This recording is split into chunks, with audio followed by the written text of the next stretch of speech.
Film toxic का trailer release हो चुका है और मेरा रिव्यू है ये। ट्रेलर चालू होता है, एक बच्चा बैठा रो रहा है, कह रहा है कि मैं आपकी बात हमेशा मानूंगा। यश भी वहीं पर है जो खूनम खून है और वो एकदम से चिल्लाकर गोली चलाता है। ये ट्रेलर का पहला सीन है, यानी कि इससे कुछ पता नहीं चलता कि ये कहानी क्या है। अब आग का एक बड़ा सा गोला उठता है और फिर से बच्चे की एंट्री होती है जो जेल में खड़ा है। अब क्यारा की एंट्री होती है जो रोती धोती हुई आ रही है और कह रही है कि चेहरे पर नकाब डालकर अपने गम को छुपा सकते हो। नहीं नहीं मैडम जी, आप अपना गम सबको बताइए, हमें कोई दिक्कत नहीं है आपके गम के बारे में सुनने में। अब पता चलता है कि क्यारा एडवाणी का ही वो बच्चा है और वो क्यारा से कह रहा है कि मैं आपको छोड़कर कभी नहीं जाऊंगा मां।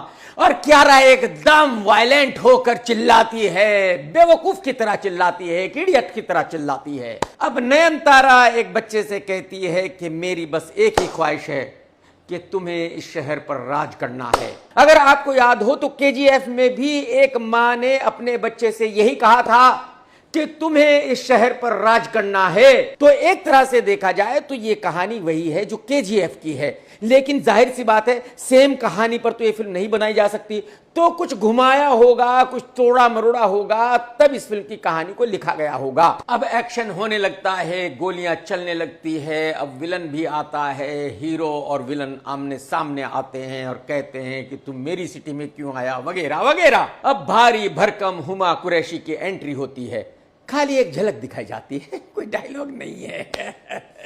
अब विलन यश से पूछता है कि तेरी आखिरी ख्वाहिश क्या है, और यश कहता है ज्यादा कुछ नहीं, तेरे भाई को जला के उसकी राख की एक लाइन बना के। भाई साहब, जब आपको हिंदी बोलनी नहीं आती, जब आप हिंदी एक्टर हो ही नहीं, आप कन्नड़ा के एक्टर हो, तो आपने डबिंग खुद क्यों की? आप किसी ऐसे एक्टर से डबिंग करा लेते जो अच्छी हिंदी बोलता हो। आपका जो रोल है वो ऐसा है कि आप बहुत बड़े सूरवीर हो, बहुत बड़े बहादुर हो, और बोल रहे हो आप एक बच्चे की तरह। शर्म नहीं आ रही आपको? मैं आपको ये भी बता दूं कि ये बंदा दाढ़ी के पीछे छुपा हुआ है, अगर आप इसकी दाढ़ी निकाल दोगे तो एकदम ये चूजा दिखता है भाई साहब। शायद अगर आपने देखा हो तो। अब एंट्री होती है बहुत बड़ी माल की शौकीन तारा सुतारिया की। जो रोल उसने फिल्म में किया है रियल लाइफ में भी तकरीबन वो वैसी ही है। अब पता चलता है कि क्यारा एक सर्कस में काम करती है। अब फिर से एक्शन होने लगता है, गोलियां चलने लगती है, मार धाड़ होने लगती है। अब और 2-3 लड़कियों की एंट्री होती है और अब पागलों की तरह हुमा कुरैशी भी चिल्ला रही है। अब तारा सुतारिया पागलों की तरह चिल्ला रही है और अब नयनतारा भी पागलों की तरह चिल्लाने लगी है।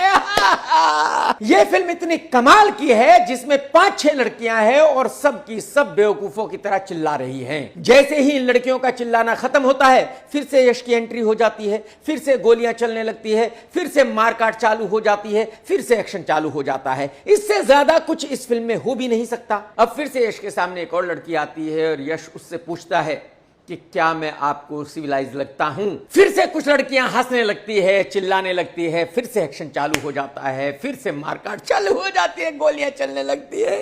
इसकी मां का मतलब क्या ही बोलेंगे। अब कसीनो दिखाया जाता है और कसीनो के बाद और क्या दिखाओगे भाई? कब तक ये मारकाट दिखाते रहोगे? तो फिल्म को ले जाया जाता है जंगल में। अब जंगल में एक विलन की एंट्री होती है जो कहता है हेलो डैडी। एकदम खून से नहाया हुआ है, चेहरे पर खून, हाथों पर खून, बदन पर खून। और यह विलन कहता है कि अगर दुनिया शांति और प्यार से चलती तो हजारों सालों से जंग क्यों हो रही होती? बात तो बिल्कुल सही है, लेकिन इस फिल्म से इसका क्या लेना देना है? मुद्दा वो है। अब जंगल के बड़े बड़े सीन दिखाए जाते हैं। क्यारा की बीच बीच में एंट्री होती रहती है, रोती धोती रहती है, आंसू निकलते रहते हैं, सुरमा आंखों से गिरता रहता है। अच्छा, कमाल यह है कि फिल्म में इतना पेन होने के बावजूद, इतना खून खराबा होने के बावजूद, इतना एक्शन होने के बावजूद कहीं भी आप किसी भी कैरेक्टर के लिए फील नहीं करते हो। अब फिर से एक्शन चालू हो जाता है, घोड़े दौड़ रहे हैं, गोलियां चल रही है, टैंक दौड़ रहे हैं। मतलब यश भाई ने इस फिल्म में सब कुछ पेल दिया है, कुछ भी नहीं छोड़ा जो इस फिल्म में नहीं दिखाया है। यश भाई सही जा रहे हो गुरुजी। प्रॉब्लम यह है कि केजीएफ के बाद यश के ऊपर एक हिट फिल्म बनाने का इतना ज्यादा प्रेशर है कि उस प्रेशर की वजह से यश ने इस फिल्म में वो सब कुछ डाल दिया है जो वो जानता है। उसने कुछ भी नहीं छोड़ा जो इस फिल्म में नहीं डाला है। अब फिर से सबका रोना और चिल्लाना शुरू होता है।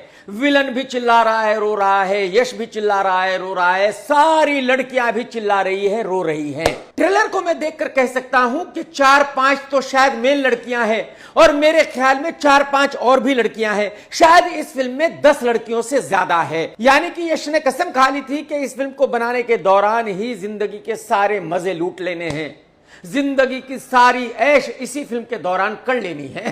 सही जा रहे हो यश भाई।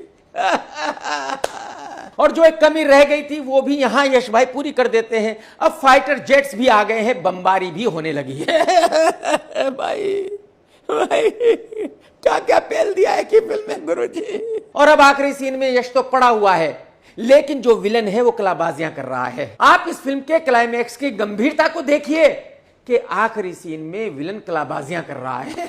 सही जा रहे हो यश भाई, ये क्या कारनामा बना दिया भाई साहब आपने। अरे मेरे भाई ये ट्रेलर देखकर मैं गारंटी के साथ कह सकता हूं कि दुनिया का कोई भी आदमी आपकी इस फिल्म को डिजास्टर होने से बचा नहीं सकता।